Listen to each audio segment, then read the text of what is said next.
Halo guys, kembali di channel Yenda Storyland.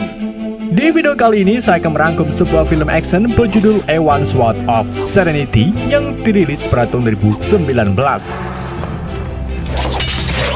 Jadi adik-adik, film ini menceritakan perjuangan seorang samurai untuk memperjuangkan kekasihnya. Dan gimana kisah selanjutnya? Yuk mari kita simak alur ceritanya.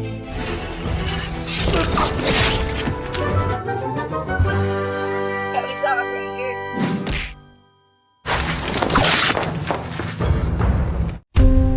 Film dimulai di sebuah Sasaki Dojo yang berada di Edo, di mana tiga orang sahabat bernama Iwane, Kobayashi, dan Shinosuke sedang melakukan latihan terakhir sebelum meninggalkan dojo tersebut.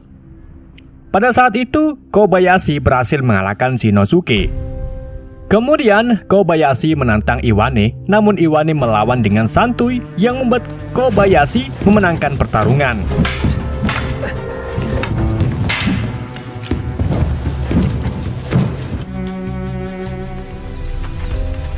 Setelah pertarungan berakhir, mereka bertiga pergi ke kampung halaman yang berada di Sakimachi. Di tengah perjalanan menuju ke kampung halaman, mereka bertiga sempat ngaso, namun Shinosuke terlihat tidak sabar untuk bertemu istrinya bernama Xiaowu. Sedangkan Iwane teringat dengan kekasihnya bernama Nao, yang juga merupakan adik Kobayashi. Jadi Nao, Xiaowu, dan Kobayashi merupakan kakak beradik. Di sore harinya, mereka tiba di kampung halaman. Mereka bertiga berpisah untuk kembali ke rumah masing-masing. Iwane yang tiba di rumah disambut kedua orang tuanya dan adiknya bernama Idai. Kemudian kedua orang tua Iwane mengingatkan bahwa besok merupakan acara pernikahan Iwane dengan Nao. Dan setelahnya, Iwane akan menjadi seorang pejabat yang membantu Kobayashi yang sekarang sudah menjadi kepala keluarga. Sementara itu, Kobayashi yang tiba di rumah juga disambut oleh kedua orang tuanya dan adiknya yaitu Nao. Sebagai oleh-oleh, Kobayashi memberikan sebuah obat untuk penyakit ayahnya yang terkena stroke. Sedangkan Shinosuke yang sedang menuju ke rumah dihadang pamannya bernama Zai. Kemudian Zai mengajak Shinosuke ke suatu tempat untuk memberitahukan sebuah rahasia. Beberapa saat kemudian, mereka berdua tiba di sebuah warung remang-remang. Di sana, Zai memberitahukan bahwa istri Shinosuke telah berselingkuh dengan Yamajiri Raijo, yaitu putra kedua dari pemimpin klan feodal Saburo Yamajiri. Dan rumor mengenai kedekatan Xiaowu dan Rajio sudah tersebar. Awalnya Shinosuke tidak mempercayai perkataan pamannya. Sampai akhirnya Zai mempercayai perkataan pamannya. Sampai akhirnya Zai memberikan sebuah tusuk konde yang diberikan oleh Shinosuke kepada Xiaowu saat pesta pernikahan. Zai menemukan tusuk konde tersebut saat digunakan wanita lain, dan sekarang Xiaowu menggunakan tusuk konde baru yang diduga pemberian dari Raijo. Setelah mendengar berita tersebut, Shinosuke kembali ke rumah dengan penuh amarah.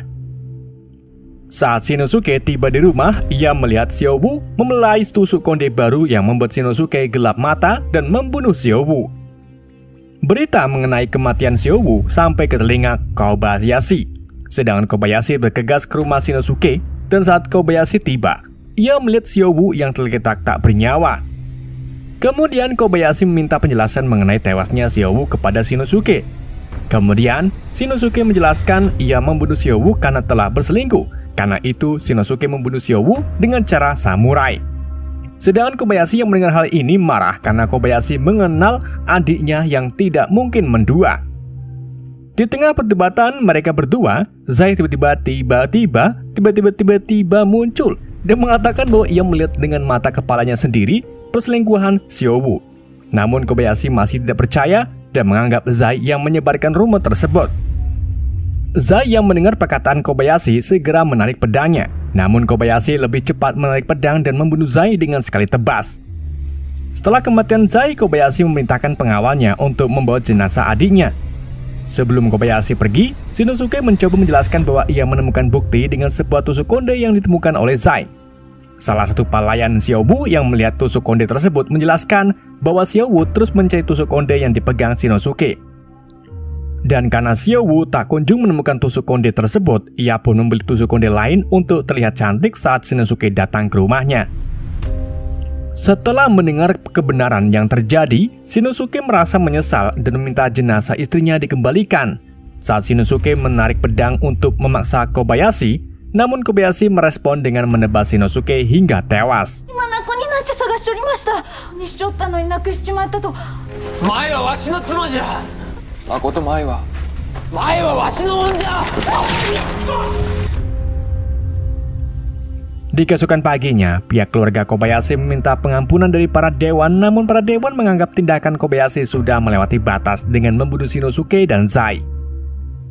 Oleh karena itu, pihak dewan memutuskan bahwa Kobayashi bersalah. まことならば追うべきじゃったと存じます。と申すまじえぬ行為である。藩を軽んじた所業。 Di tempat lain, Iwane mencoba mencari tahu tentang rumor mengenai Shiobu ke adiknya yang merupakan sahabat Shiobu. Kemudian Idai menjelaskan awal mula kejadian saat Idai, Nao, dan Shiobu makan bareng. Mereka bertiga melihat Ryuji yang kebetulan lewat di hadapan mereka, sedangkan Ryuji yang melihat Nao langsung jatuh cinta pada pandangan pertama. Nao mencoba memberitahukan kepada Ryuji bahwa ia telah menikah, namun Ryuji tetap bertekad dan terus mendekati Nao dengan memberikan hadiah.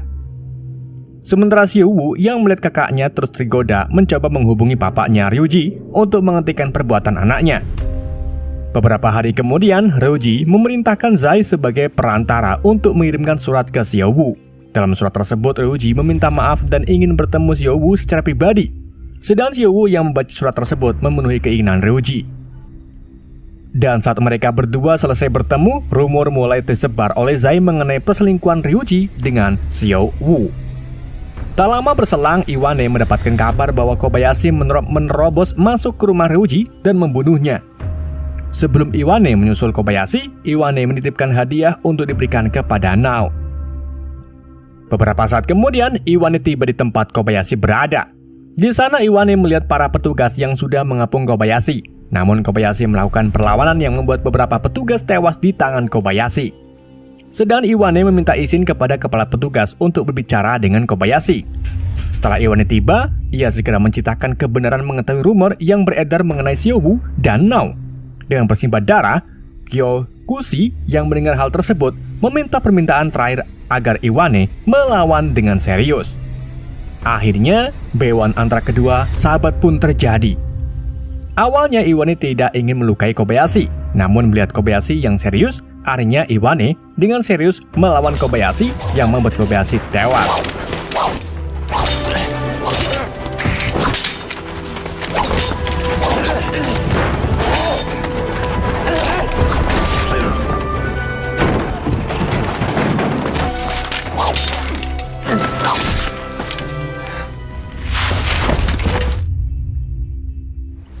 Beberapa tahun kemudian, untuk menutupi kesedihannya, Iwane menjadi samurai petualang dan bekerja di sebuah restoran seafood yang berada di Edo. Di tempat lain, setelah penerus keluarga Nao yaitu Kobayashi tewas, Nao dipanggil oleh ketua Regen. Kedua orang tua Nao yang sakit parah ditambah Nao dan keluarganya yang harus hidup di pengasingan akibat ulah Kobayashi, tetua Dewan Regen merasa sange dan menawarkan bantuan terhadap Nao. Ia menawarkan Nao untuk menjadi selirnya sehingga keluarganya bisa kembali dari pengasingan. Sambil menahan rasanya jijiknya, Nao menolak dengan alasan bahwa ia telah bertunangan dengan Iwane.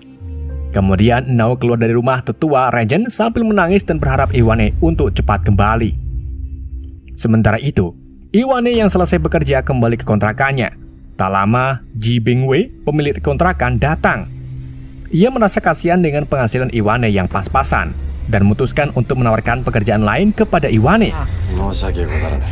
手当はちゃんともらってんだろうね。まだまだ未熟でござるが。まあなんてこって。 Di malam harinya, Iwane dibawa ke tempat penukaran uang. Di tempat tersebut, mereka berdua bertemu dengan seorang asisten bernama Yuzo. Namun kedatangan Iwane terlambat karena Yuzo sudah menyewa pengawal yang direkomendasikan oleh anaknya Ji Bingwei bernama Jin yang juga bekerja di tempat tersebut. Karena pekerjaan yang diharapkan Iwane tak didapatkan, Ji Bingwei dan Iwane pun pergi dari tempat tersebut. Namun saat mereka berada di depan pintu, segerombolan preman tiba-tiba menerobos masuk. Kemudian ketua preman tersebut yang dipimpin oleh Bagong menyuruh menukarkan kepingan perak yang ia bawa menjadi kepingan emas. Tetapi saat Yuzo mengecek kepingan perak tersebut, kepingan perak yang dibawa Bagong palsu, sehingga Yuzo menolak menukar kepingan tersebut dengan emas dan akan melaporkannya ke pemerintah. Seketika Bagong pun marah dan mulai membuat keributan. Tak lama berselang, para samurai yang disewa oleh Yuzo datang untuk membantu. Ketegangan pun sempat terjadi dan dengan kesombongannya, Bagong mulai memprovokasi samurai bayaran yang membuat salah satu samurai segera menyerang Bagong. Namun, Bagong dengan sigap membunuh samurai tersebut dan padanya pertarungan pun pecah. Di tengah pertarungan, pemimpin samurai bayaran Hirokuchi ikut turut campur. Sedangkan Bagong juga memanggil tentara bayarannya bernama Han dan pertarungan pun terjadi lagi.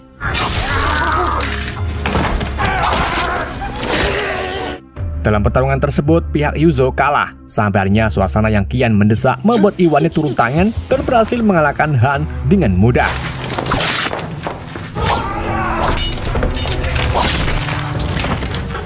Setelah melihat kemampuan Iwane, Bagong beserta gengnya memutuskan untuk mundur. Setelah pertarungan usai, Kim selaku pemilik tempat pertukaran uang menjelaskan alasan ia menyewa samurai bayaran. Setelah pemimpin baru bernama Tanumen resmi penjabat, Tunama membuat kebijakan untuk membuat kepingan perak yang bisa ditukar dengan kepingan emas. Satu keping emas kecil sama dengan 8 keping perak. Dan dengan kebijakan tersebut, Tunama berharap agar uang bisa beredar di seluruh rakyatnya yang selama ini kepingan emas dimonopoli oleh bangsawan. Itulah kata kuple.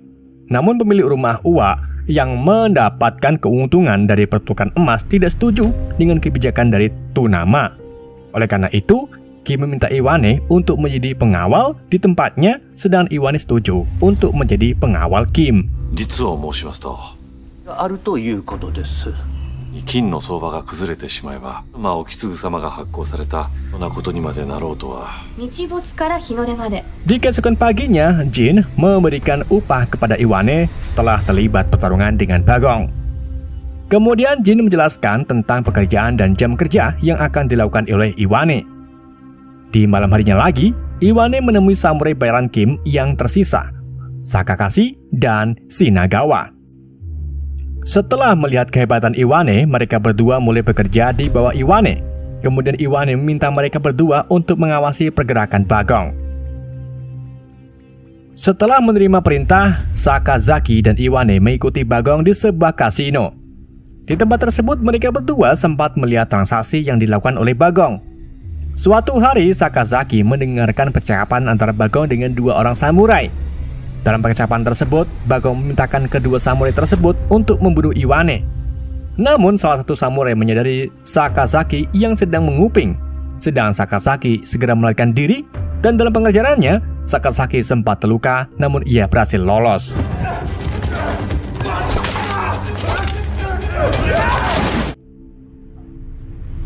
Beberapa saat kemudian, Iwane bertemu dengan Shinagawa yang melaporkan bahwa Sakazaki terluka dan memberitahukan informasi bahwa Bagong sedang memburunya. Kemudian Iwane segera melaporkan ini ke Kim mengenai informasi yang ia dapat dari Sakazaki dan Shinagawa. Iwane menjelaskan bahwa rumah Awa membeli koin perak palsu dan rencana Bagong yang siap menyerang rumah Kim. Setelah mendengar hal tersebut, Kim mengajak Iwane untuk pergi ke salah satu pejabat bernama Himura yang mendukung Tunanama. Di tempat tersebut, Iwane menjelaskan bahwa ia menduga rumah Uwa dalam insiden penyerangan Kim.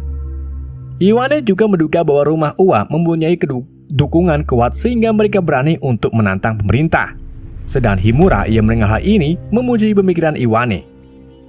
Iwane kemudian menjelaskan bahwa ada pejabat yang menolak kebijakan Tunama. Di antaranya bernama Sakai yang merupakan senior pejabat. Dan dengan kepentingan yang sejalan, rumah Awa dan Sakai mulai bekerja sama kuplek. 密かに頭を痛めておられます。幕府のお策に立てつくのはあの政より1000人の老中消そうとしているというわけじゃ。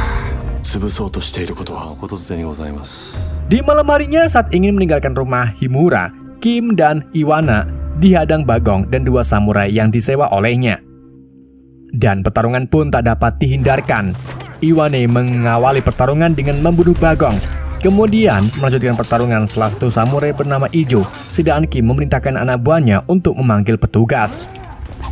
Pertarungan berjalan dengan sangat sengit, namun Iwane berhasil mengalahkan Ijo.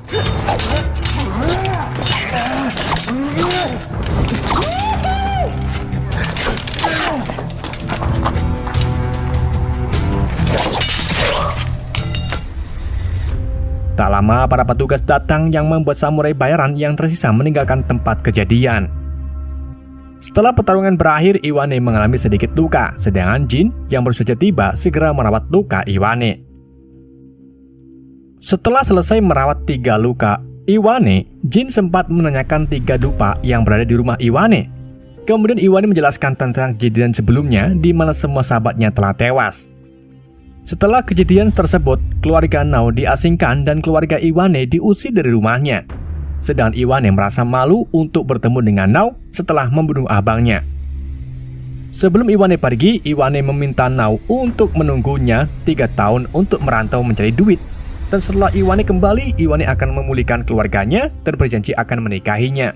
Kawade Shinnosuke 祝言をあげるはずだったお方は密かに国元を出た。ナオ様は Beberapa hari kemudian, banyak warga yang berbondong-bondong untuk menukar koin perak di rumah Kim. Dan karena hal ini, nilai tukar perak semakin melemah dari 8 keping atau emas menjadi 12 keping per emas. Sementara itu, di rumah Uwa, pemilik rumah Uwa bernama Uwawa sengaja menyebarkan rumor agar nilai tukar perak menurun.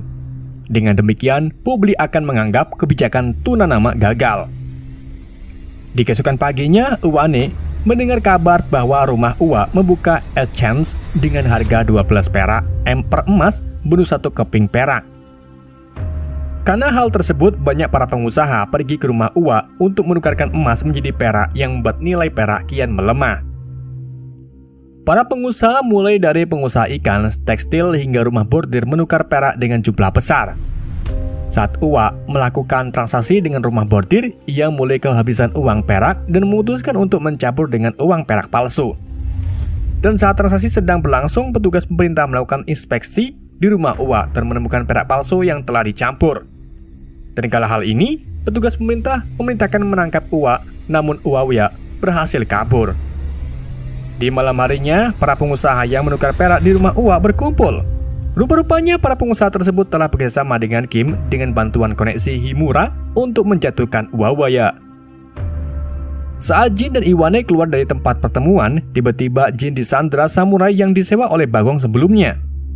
Uwaya menganggap bahwa kedatangan Iwane ke Edo membuat bisnisnya bangkrut. Uwaya juga sudah menyelidiki latar belakang Iwane yang membunuh sahabatnya. Saat Uwaya memerintahkan pembunuh Jin, tiba-tiba pembunuh bayaran yang disewa oleh Bagong menikam Uwaya dari belakang dan menebas Uwayawa.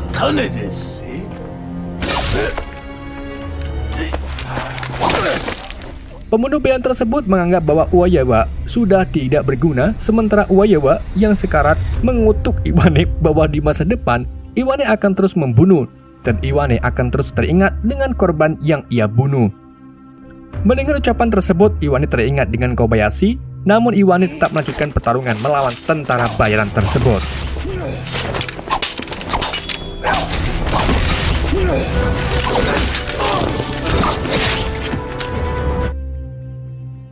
Setelah pertarungan cukup panjang, Iwane berhasil memenangkan pertarungan, namun Iwane terus teringat perkataan Uwayawa. Untuk menghilangkan rasa stresnya, Uwayawa kembali ke perguruan dojo dan di sana ia minta sparring dengan gurunya.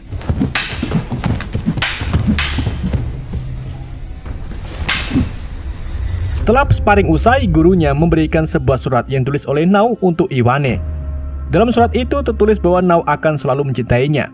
Nao juga tidak menyalahkan Iwane yang telah membunuh kakaknya. Tetapi keluarga Nao terus mendapatkan tekanan dari Raijin dan penyakit yang diderita kedua orang tuanya kian parah. Oleh karena itu, Nao memutuskan untuk menerima lamaran Dewan Raijin untuk membantu keluarganya. Nao juga telah menerima hadiah Iwane yang dititipkan ke adiknya.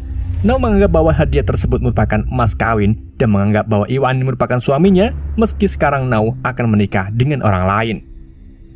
Dan pesan yang terakhir ditulis oleh Nao mengatakan bahwa ia akan menjalani arak-arakna di Edo tengah malam. Setelah membaca surat tersebut, Iwane segera menyusul arak-arakna Nao di tengah keramaian. Iwane terus memanggil Nao dan terus menerobos di tengah kerumunan. Sampai akhirnya Iwane berhasil bertemu Nao, namun sudah terlambat dengan mencium hadiah yang diberikan Iwane. Nao memberikan perpisahan terakhir kepada Iwane. Di keesokan paginya, Iwane mencoba melanjutkan kehidupannya. Tanpa diduga, Jin menaruh perasaan kepada Iwane, sedang Iwane melanjutkan pekerjaannya membantu pemerintah dari balik bayangan. Dan film pun tamat. Oke guys, itulah alur cerita film Iwane Sword of Serenity. Semoga kalian terhibur dengan alur yang saya bawakan. Mohon maaf jika ada kesalahan dalam penyampaiannya ataupun penyebutan nama. Sekian dari Yende, sampai jumpa di video berikutnya.